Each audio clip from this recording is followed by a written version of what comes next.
Here's my setup for straining the kefir grains. I ordered one of these nylon sieves from Amazon or from Cultures for Health maybe, and have this nice wide bowl, and I collect my favorite shaped juice bottles to reuse for storing the kefir. And I found this wide-necked jar, like a storage jar at Goodwill. This is a pitcher that I commandeered because I had so many grains that now I'm making twice as much at a time as I was before. And it's advisable to have a piece of cotton like this, like the quilting cloth or something like that, and you can just use a rubber band and put it over the top when you're letting it sit for like 6 hours. The shortest time might be 6 hours on a warm day, and then cooler days like now, probably sitting overnight. Now what happens when it sits too long, it separates into the whey and curds, I guess. Well, there's the thicker part, and then there's the whey that can be strained out or can be mixed back in. So at this point, I'll probably just mix it back in before I strain. And then when you put it in the bottles, sometimes the whey does separate out while it's sitting in the fridge. And you can pour that off the top before you drink it if you like it thicker. Or you could mix it back in. It's actually very healthy for you. I also got this cute little elasticized cover for the wide mouth jars, and I think I ordered that, but it could easily be made, I guess. So now I'm going to, I've mixed this one up, and you can see it got thicker than it was after it sat in the fridge for a few days, because I was saving it to do it until the day that I handed over some grains. There's some pieces of globules of fat because I get the unhomogenized milk from Strauss. I know it's really good milk, but there's fat on top. And the fat is actually really necessary for the kefir grains. It's not good to use skim milk, but I do use 2%. It's just that the fat has separated and then doesn't really dissolve that well in there. So now I'm going to pour this into the strainer and start stirring.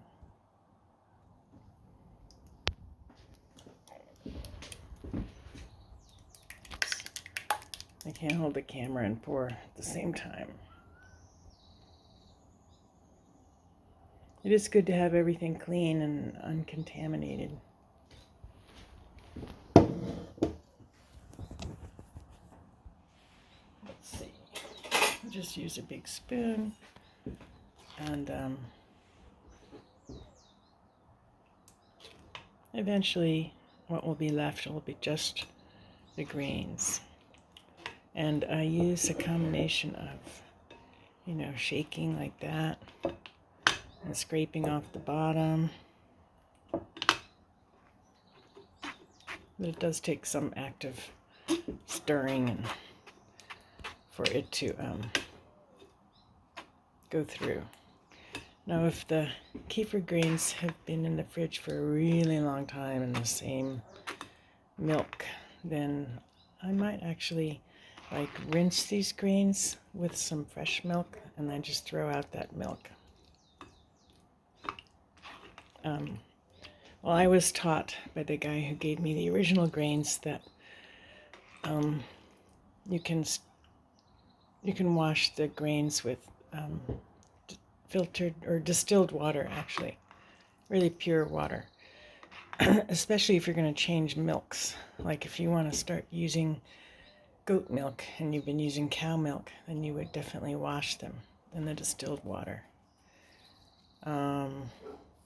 There might be some other milks that you might want to use, I'm not sure, but you don't just mix, you can't mix the mediums. So I might just, I might put this back in the jar here, or I might wash this jar first, actually.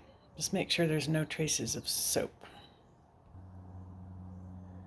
From what I've read, a heaping tablespoon of these grains is enough for a quart of milk, as long as you let it sit for 6 or 8 hours.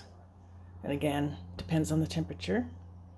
If it's not thickened at all, then you can let it go. But what will happen is it'll separate into the whey and it'll be past its prime. But that happens all the time, and it's not the worst thing in the world. It's really hard to get the timing exactly right, so I don't worry about it. I just do what I can do. So I'm going to save out these heaping grains, or maybe a little bit more, to put in your jar. So this is the milk that I get every week from my farm box, so I don't worry about running out of milk so much, or having to go get more when the kefir grain is ready to be strained. It's really lovely to have it come every week. So I'm just going to give you some milk to bathe these grains in, and then you can, as long as it's the same kind of milk, 2%, I think it's probably okay to just fill up the jar with whatever milk you have. For transportation purposes, this jar will have a lid, but when it's sitting out, it's going to have the cloth cover, the cotton cover. And in the milk, in the fridge, I've just left it in the jar with the cloth cover, but it's probably better to actually put a lid on it in the fridge, because you don't need it to have that air exchange happening in there. You just want it to go dormant. So I'm just going to, I'll leave yours out for a little while, but then I'm going to put it in the fridge. So sometimes if the grains look a little sticky or something, I might rinse them and throw out that milk. But this time I think I'm just going to add the milk. And I am going to be low on milk this time, but my farm box might be waiting for me outside today. So I'm going to go see, but so I don't go up too much to the brim, because sometimes the grains come up there and make it swell a little bit. Give it a good stir, and then I cover it with the cloth. A clean cloth with the rubber band is a fine way to keep it covered while it's resting in the room temperature.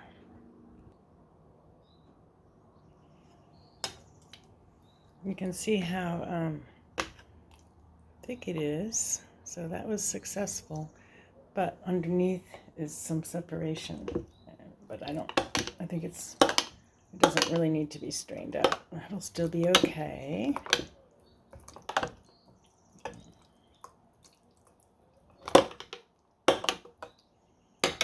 Okay. So to make this, I just pour it into the strainer. I'm just mixing these two batches here.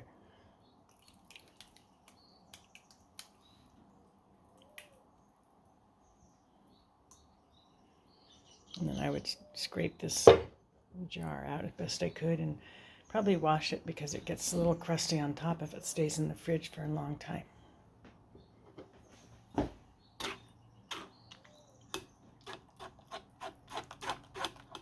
You have to be gentle with the grains, but they're not as fragile as you think they would be. But I just scoop from the bottom. I try not to slice them in half or anything. They do say, though, when the grains start to get connected to each other, to make your hands really clean and pull apart some of the grains from each other so they're not such large globules. So you try, every once in a while you should go in there with clean hands and separate them out. Just gently pull them apart. It's kind of fun.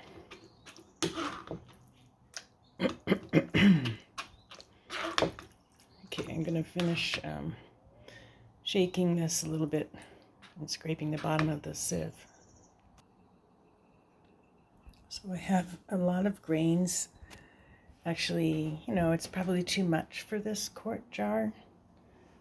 It just means that it'll make kefir faster and you'll have less kefir because the grains take up a lot of volume. So I'll give you a little more and just reserve like a couple tablespoons for this jar. And I've cleaned it out and rinsed it, make sure there's no soap in there. This is my favorite kind of funnel.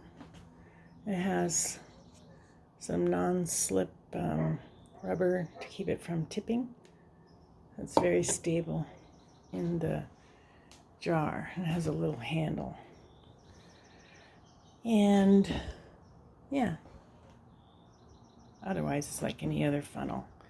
So then I'm going to fill my bottles, and I'll put them in the fridge. And they last in there quite a while. You might want to shake them up every once in a while because that whey will separate out. Sometimes it separates out and it sits on top, and I just pour it off, and my kefir gets thicker as the days go on. Okay, all filled up. And then this just goes in the fridge. The rubber band is to let my housemate know not to ever throw this bottle out. It's one of my favorites.